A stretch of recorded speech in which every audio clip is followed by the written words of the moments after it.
విజ్ఞప్తి చేస్తున్నా, ఒకసారి ఆలోచించాలి. ఈరోజు టీఆర్ఎస్ పార్టీ కానీ కేసీఆర్ గారు లేకుంటే తెలంగాణ వచ్చేదా? ఎవరైనా తెలంగాణ గురించి రాష్ట్రంలో కానీ కేంద్రంలో కానీ తెలంగాణ అనే పదాన్ని నిషేధించిన చంద్రబాబు కానీ వెంకయ్య నాయుడు కానీ తెలంగాణ తెచ్చేవాడా? ఖచ్చితంగా తెలంగాణ తెచ్చిన ఘనత కేసీఆర్ది, టీఆర్ఎస్ పార్టీది. అయితే తెలంగాణ వచ్చిన తర్వాత మనం బంగారు తెలంగాణ తెచ్చుకోవాలి. ఇక్కడ చాలామంది మహిళలు ఉన్నారు, చిన్నవాళ్ళు ఉన్నారు, పెద్దవాళ్ళు ఉన్నారు, వృద్ధులు ఉన్నారు, వికలాంగులు ఉన్నారు, పెద్దలు ఉన్నారు, మా తమ్ముళ్ళు యువకులు ఉన్నారు, చాలామంది ఇక్కడ ఉన్నారు. తెలంగాణ వచ్చిందంటే తెలంగాణ వచ్చిన దానికి సార్థకం ఎప్పుడవుతుంది? మన అందరూ బతుకులు బాగుంటారు, మా పిల్లలు మంచిగా చదువుకోవాలి, మన యువకులకు కొలువులు రావాలి, మన మహిళలు సుఖశాంతులతో ఉండాలి, మన వృద్ధులు సుఖశాంతులతో ఉండాలి. అప్పుడే తెలంగాణకు వచ్చిన తెలంగాణకు సార్థకం అవుతుంది. ఇదో పోగున్న ప్రాణాలు తేవలేము కానీ మనం వాళ్ళ గౌరవం ఇవ్వాల్సిన బాధ్యత ఉంది.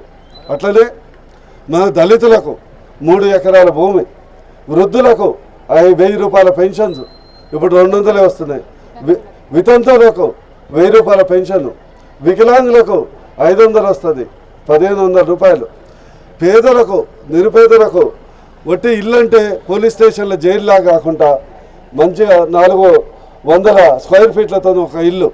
ఈ ఆలేరు నియోజకవర్గం చాలా వెనుకబడింది. నాకు అనిపిస్తుంది ఈ ఆలేరు నియోజకవర్గం ఒక నియోజకవర్గం, ఒక జిల్లానా.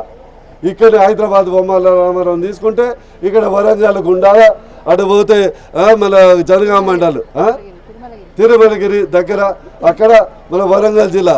నాకు అనిపిస్తుంది, నాకు అసలు ఒకసారి కొత్తగా వచ్చినప్పుడు ఆలేరు అంటే ఎక్కడుంది, ఎక్కడి నుంచి మొదలవుతుంది, ఎక్కడి నుంచి ఎండ్ అయితే తెలియదు. అంటే 7 మండలాలు మొత్తం గ్రామీణ ప్రాంతం. కానీ ఖచ్చితంగా మీకు ఒకటి చెప్తున్నాను, ఈ మోటకొండూరు అంటేనే ఒక విప్లవాల కిల్ల. ఈ మోటకొండూరు ఖచ్చితంగా మీకు కొట్లాడి మండల కేంద్రంగా చేస్తానని ఒక అభ్యర్థిగా మీకు హామీ ఇస్తున్నాను. ఇంకోటి ఏంటంటే, నేను ఎంపీగా రావటం కేవలం పదవి కొరకు రావట్లే.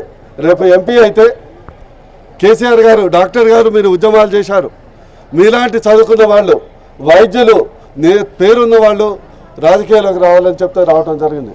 ఓ డాక్టర్గా నా వృత్తి ఏంది, 24 గంటలు పేషెంట్లకు ఉండాలి. నేను ఒకవేళ మీరు ఆదరించి నన్ను ఎంపీ చేస్తే నేను ఏం చేస్తున్నా ఏం చేయను ఖచ్చితంగా చెప్పలేను, కానీ 24 గంటలు మీకు అందుబాటులో ఉంటా. మీరు ఎప్పుడు ఫోన్ చేసినా మా గ్రామ నాయకులు కానీ, మా మండల నాయకులు కానీ, మా మహిళా నాయకులు కానీ ఎవరు ఫోన్ చేసినా కూడా అందుబాటులో ఉంటానని ఈ వేదిక మీద చెప్తున్నా. మన తెలంగాణ వస్తే వాటన్నిటికీ అర్థం వస్తుంది. అందుకొరకే ఎండ బాగుంది అయినా కూడా నేను చిన్నప్పుడు కట్టుకున్న ఈ కండువా మళ్ళీ తర్వాత మొదటిసారిగా మీ మోటకొండూరులో ఈ తలకు తలపాయ కట్టుకున్నా.